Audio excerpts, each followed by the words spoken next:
E aí, galera, sejam bem-vindos a mais uma correção. Hoje na questão 33 da prova de Mobex 2018. E começa falando assim: acompanhe aí pela prova, porque ela tem um texto grande, tá? Tanto na questão quanto nas alternativas. E ela começa falando assim: ó, a tendência de crescimento da energia de ionização ao longo de um período. Tu sabe que o período é essa linha na horizontal aqui na tabela periódica, tá? Que vai da esquerda para a direita, por isso que eu coloquei essa seta aqui da esquerda para a direita. No entanto, a primeira energia de ionização do nitrogênio, que tem número atômico 7, que se encontra no grupo 15, que é uma família bem aqui na tabela periódica, é de 1.402 kJ por mol, tá? Enquanto a do oxigênio, que está do lado direito, deveria ter uma energia de ionização maior, já que na tabela periódica o normal é crescer da esquerda para a direita. Então a energia de ionização do oxigênio era para ser maior que a do nitrogênio. Só que por dados experimentais, nós calculamos que a energia de ionização do oxigênio, como ele falou na questão, é de 1.314. É uma energia menor do que a do nitrogênio. Ela não está seguindo esse padrão na tabela periódica. Aí ele quer falar, ele pergunta o seguinte: essa anomalia é explicada pelo fato de que no estado fundamental, nos átomos de. Aí vamos lá, vamos tentar analisar cada um deles, inclusive pelo seu número atômico. Pelo número atômico, a gente pode fazer distribuição eletrônica. E detalhe, pela distribuição eletrônica, nós temos aqui do nitrogênio 1s2, 2s2, já tem 4 para chegar em 7, falta 3, ok?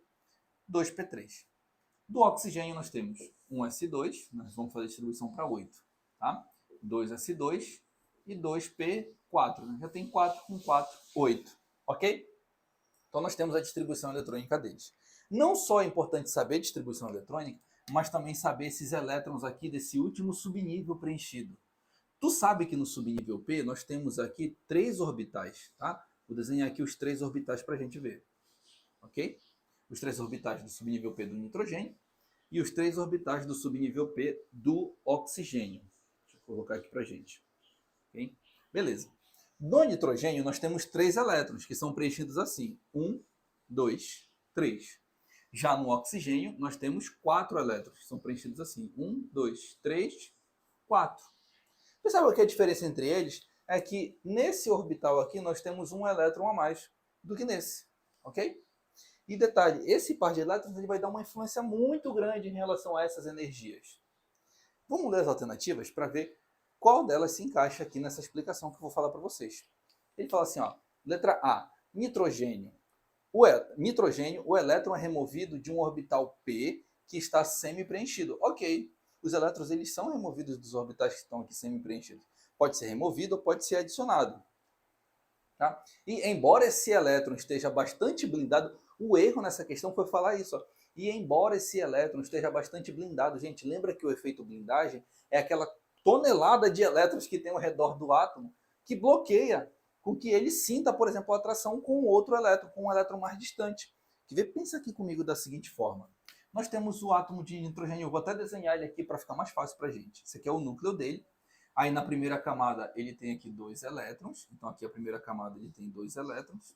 E na segunda camada ele tem 5 elétrons. Aqui a segunda camada ele tem 5 elétrons. 1, 2, 3, 4, 5.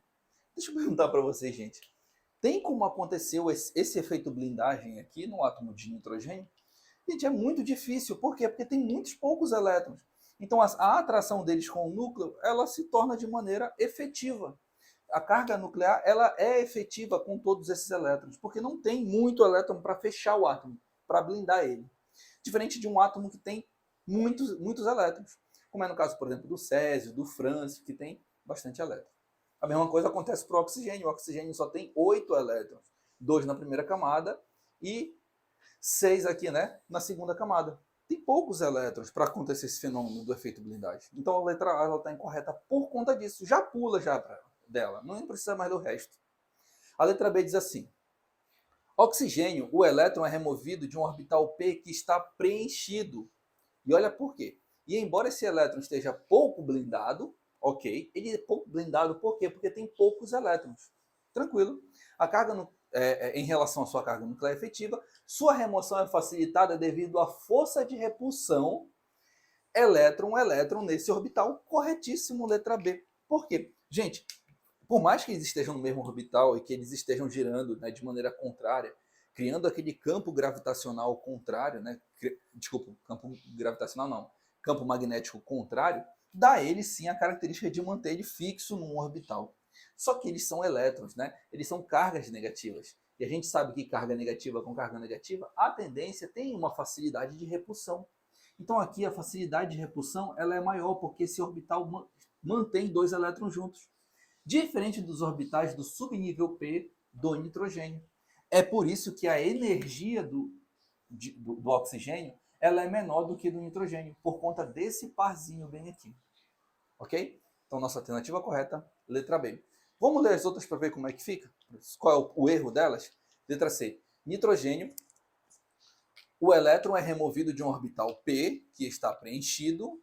Gente, não tem nenhum orbital preenchido, está todo mundo semi-preenchido no subnível P. Está incorreto a letra C. Letra D. Oxigênio. O elétron é removido de um orbital P, que está semi-preenchido e embora... Detalhe, a gente já sabe que ele não está semi-preenchido, ele está preenchido. Ok? Então aí já estaria errada essa alternativa. Mas se tu continuar lendo, ele também fala o seguinte, ó. E embora este elétron esteja pouco blindado, ok, está pouco blindado, mas a afirmação anterior está incorreta. Em relação à carga nuclear efetiva, sua remoção é facilitada devido à força de repulsão elétron-elétron dos orbitais vizinhos. Depois da primeira vírgula lá, tudo está correto, mas o que ele falou antes está incorreto nessa letra D, quando ele fala que o oxigênio, o elétron é removido de um orbital P que está semi-preenchido. Pelo contrário, ele está sim todo preenchido, né? Esse orbital está completo com dois elétrons. E o erro da letra E foi o seguinte: nitrogênio, a distribuição eletrônica é 2p2, 2p1, né?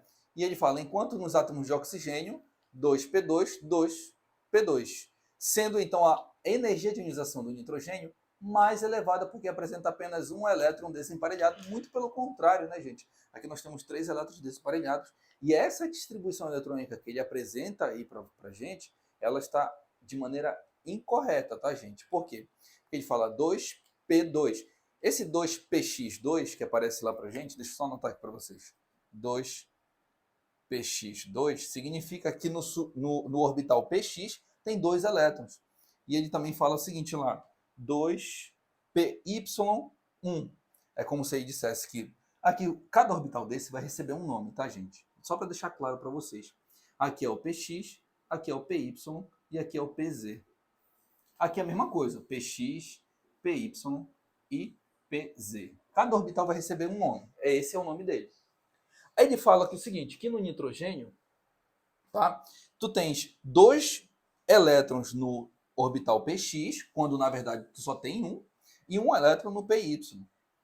Ok, um elétron no py, mas não tem 2 elétrons no px, só tem um.